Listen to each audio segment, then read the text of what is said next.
안녕하십니까. 김포소방서에서 어용 소방대장으로 활동하고 있는 권도진입니다. 반갑습니다. 제가 오늘 여러분에게 소개시켜드리고자 하는 내용은 행정안전부에서 시행하고 있는 안전신문고를 활용한 주민들이 스스로 만들어가는 안전하고 깨끗한 마을 만들기입니다. 과연 주민들이 만들어가는 안전하고 깨끗한 마을은 어떤 마을일까요?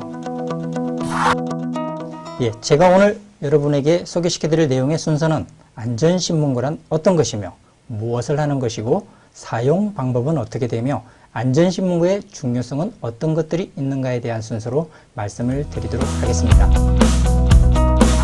둥둥둥둥둥둥 억울합니다. 억울해. 내 억울한 사연을 들어봐 주시오.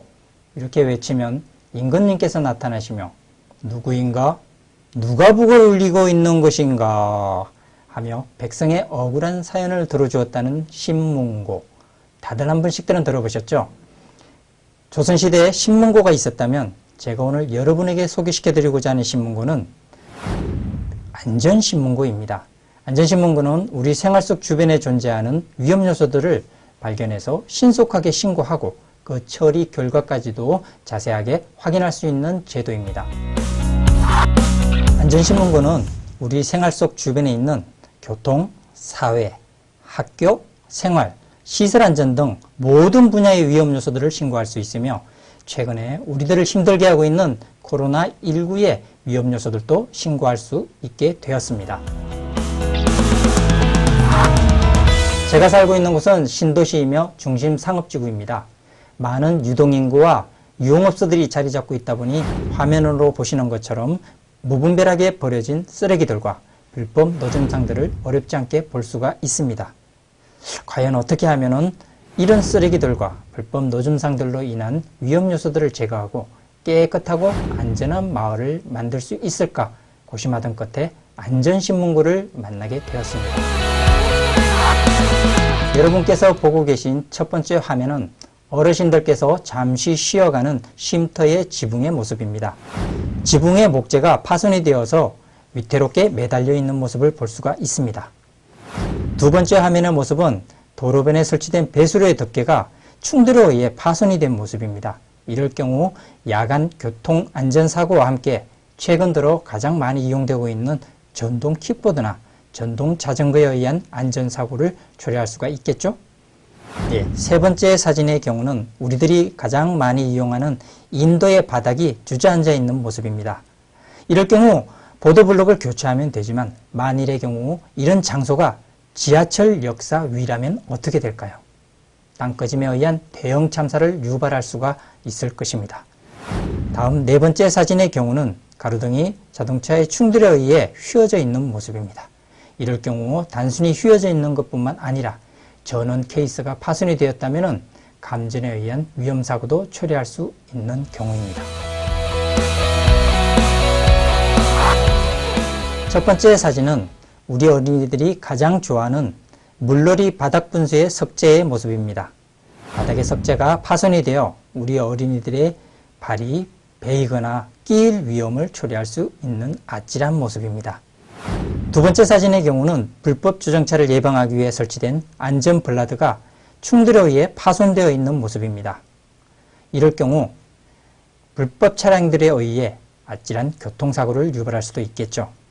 안전블라드의 경우 고정을 시키기 위해서 바닥에 시멘트로 고정을 하거나 아니면 자동차의 이동이 꼭 필요한 경우라면 안전블라드를 시건장치에 의해 고정해서 사용하도록 하면 되겠습니다. 세 번째 경우는 저희 마을 어린이들이 가장 많이 이용하는 인라인 스케이트장의 모습입니다. 보시는 바와 같이 인라인 스케이트장에서 주변에 있는 산책로로 내려가는 급경사 내리막에 안전 펜스나 안전 표지판이 설치되어 있지 않아서 우리 어린이들이 위험에 노출되어 있는 모습입니다. 당연히 지금은 안전 조치가 취해졌습니다. 마지막 사진의 경우 엄마의 손을 잡고 공원을 산책하고 있는 우리 어린이의 모습 뒤로 다리에 난간대가 위태롭게 휘어져 있는 모습을 볼 수가 있습니다. 자, 여러분 어떻습니까? 우리가 무심코 지나쳤던 생활 속 주변에 있는 많은 위험 요소들 이제는 아시겠죠? 안전신문고의 사용 방법은 크게 안전신고와 안전제한 두 가지로 나눌 수가 있습니다. 안전신고는 위험 요소를 발견해서 신고를 하는 것이고, 종류에 따라 일반 신고와 5대 불법 주정차 신고, 그리고 코로나 신고로 나눌 수가 있습니다. 안전제한의 경우는 앞서 말씀드린 안전신고의 문제점과 개선 방안, 그 기대 효과를 포함해서 많은 사람들이 제도화할 수 있도록 신청하는 방법이 되겠습니다. 안전신문고와 안전제한을 간단하게 비교해 보도록 하겠습니다. 학교 앞에 설치된 신호등의 지주대가 부식이 되고 많이 흔들려서 페인트 도색과 안전점검을 요청한 경우가 있었습니다. 다음 사진의 경우 학교 앞 횡단보도에 설치된 옐로우 카펫의 모습입니다. 옐로우 카펫은 횡단보도에서 우리 어린이들이 운전자에게 의해 안전하게 자리 잡을 수 있도록 설치된 노란색 페인트 존입니다. 이것도 마찬가지로 관리가 제대로 되지 않아 페인트의 도색과 주변에 무성한 풀과 쓰레기들을 정리하도록 신청한 경우가 있었습니다. 세 번째 사진의 경우 첫 번째와 두 번째 안전신고를 보강해서 스쿨존 내 모든 운전자가 운전에 주의할 수 있도록 학교 앞에 있는 모든 신호등을 황색 신호등으로 한다면 더 많은 사람들이 안전사고에 노출되지 않을까 하는 차원에서 제안하게 되었습니다. 안전신문고의 사용 방법은 먼저 휴대폰을 통해 안전신문고 앱을 다운로드 받으시면 됩니다. 안전신문고 앱을 다운로드 하셔서 회원 가입을 하신 후 사용을 하셔도 되고, 본인의 핸드폰 번호를 등록해서 일회성으로 신고를 하셔도 됩니다. 이렇게 신고가 되게 되면 행정안전부에서 신고 대상 주소지가 있는 지자체로 연락을 하게 되고, 지자체에서는 안전조치를 취한 다음 그 결과까지도 우리 신고자에게 자세하게 전송이 되는 제도입니다. 여기서 중요한 것은 행정안전부에서 지자체로 문서를 내리기 때문에 우리가 신고한 자료, 우리들의 신고 자료와 지자체의 신고 자료 모두가 행정안전부에 시행하고 있는 안전신문고 데이터베이스에 구축된다는 사항입니다. 이렇기 때문에 안전신문고가 신속하고 정확하게 안전조치가 취해지는 이유입니다. 자, 그럼 지금부터 안전신문고의 사용 방법, 일반 신문고부터 알아보도록 하겠습니다. 휴대폰, 스마트폰 안전신문고 앱 상단에 있는 일반 신문고를 클릭하고 가셔서 첫 번째 사진 촬영을 하시게 됩니다. 신고 대상 대상물의 사진을 촬영하거나 아니면 미리 찍어두었던 사진을 갤러리에서 불러오게 하셔서 사진 선택을 하셔도 됩니다. 사진을 촬영했다면 두 번째 위치 찾기를 들어가셔서 정확한 GPS 정보에 의해 위치를 등록하시거나 주소지를 검색하셔서 등록하시면 됩니다. 그 다음은 신고 대상물에 대한 신고 내용을 자세하게 기록한 다음 자료를 제출하면 되겠습니다. 자, 저와 함께 신고 요령 한번 체크해 볼까요? 사진, 위치, 내용, 제출. 생각보다 간단하죠? 안전신문고가 신속하게 신고할 수 있는 요령이 여기에 있습니다. 예, 다음은 5대 불법 주정차 신고 방법입니다. 5대 불법 주정차는 자동차를 세우면 안 되는 곳에 자동차를 세우는 경우 과태료를 부과하게 되는 제도입니다. 5대 불법 주정차 단속이 이루어지는 장소로는 소화전을 중심으로 양방향 5m 이내, 교차로 모퉁이를 중심으로 양방향 5m 이내, 버스의 경우는 크니까 버스 정류소를 중심으로 10m 이내, 그리고 정지선을 포함한 횡단보도 위에 자동차를 세우면 안 되겠습니다. 또한 최근 대두되고 있는 스쿨존 내 안전사고를 위해 학교 주출입문 앞 도로에 자동차를 세우면 안 되겠습니다. 5대 불법 주정차 신고 요령입니다. 5대 불법 주정차는 휴대폰 앱 상단에 있는 5대 불법 주정차를 클릭하고 들어가셔서 첫 번째 유형 선택을 하게 됩니다. 유형 선택은 앞서 말씀드린 바와 같이 소화전, 교차로 모퉁이, 버스 정류소, 횡단보도, 어린이 보호구역 중 신고 대상 이유를 클릭하시면 됩니다. 예, 5대 불법 주정차 유형 선택이 끝났다면 두 번째 사진 촬영을 하시면 됩니다. 5대 불법 주정차의 사진은 첫 번째 사진과 두 번째 사진이 1분 이상의 시간이 있어야 된다는 조건이 있습니다. 첫 번째 사진을 촬영하고 나서 1분간 타이머가 들어가고 타이머가 멈춘 후 두 번째 사진을 촬영할 수가 있습니다. 만일의 경우 다음에 사진을 불러오게 하실 경우 안전신고 갤러리에서 사진을 불러오게 하셔도 되며, 이때 사진 하단에는 사진을 촬영한 시간이 등록되어 있습니다. 사진 촬영이 끝났다면 위치 찾기로 들어가셔서 GPS 정보에 의해 정확한 위치를 등록하신 후 내용을 입력하고 자료를 제출하시면 됩니다. 자, 5대 불법 주정차 신고 요령 저와 함께 간단하게 한번 알아보도록 할까요? 유형 선택, 사진 촬영, 위치 등록, 내용 입력, 제출. 5대 불법 주정차 신고 시는 꼭 알아야 되는 규칙이 한 가지 있습니다. 위반 지역과 차량 번호가 반드시 식별이 가능해야 하며, 사진을 촬영 후 1분 뒤에 추가 사진을 촬영해야 하는 거 꼭 기억해 주시기 바랍니다. 처음엔 쉽게 여겼죠. 금세 또 지나갈 거라고.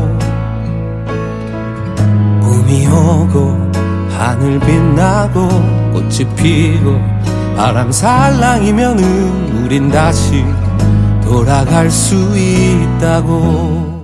금세 지나갈 거라고 생각했던 코로나19, 어느새 우리 생활 속에 자리 잡고 말았습니다. 집합금지 조치를 위반한 영업이나 모임, 자가격리 무단 이탈, 밀폐, 밀집, 밀접, 산밀이 일어나는 경우, 출입자 관리와 마스크를 미착용한 경우가 되겠습니다. 네, 코로나19 안전신고 요령입니다. 코로나19 안전신고 요령은 휴대폰 앱 상단에 있는 코로나19 신고를 클릭하고 들어가셔서 첫 번째 코로나19 신고 유형을 선택하게 됩니다. 앞서 말씀드렸던 집합금지 조치를 위반한 영업이나 모임, 자가격리 무단 이탈, 산밀이 일어나는 경우, 출입자 관리 위반이나 마스크 미착용 등의 경우와 그 외 감염 차단을 위한 신고나 제한을 할 수가 있습니다. 이것 중에 위반 사항을 클릭하시고, 두 번째 사진을 촬영하신 후 발생 지역을 등록하시고 내용을 입력한 다음 자료를 제출하게 되면 됩니다. 코로나19 신고 요령 다시 한번 확인해 볼까요? 유형을 선택, 사진, 위치, 내용 입력, 자료 제출. 생각보다 간단하죠? 안전신고의 중요성입니다. 여러분께서 보고 계신 화면은 안전신고 원인 분석과 안전사고 예방 분야에서 가장 많이 활용되고 있는 하인리의 법칙입니다. 이 법칙에 의하면 한 번의 대형 사고가 발생하기 전에는 29번의 작은 사고들과 300번의 사소한 이상 징후들이 먼저 발생한다는 내용입니다. 우리들이 생활 속에서 무심코 지나쳤던 작은 위험 요소들, 이런 위험 요소들이 대형 사고를 유발할 수 있다는 이야기겠죠. 안전신문고가 중요한 이유, 바로 이렇게 신속한 신고에 있습니다.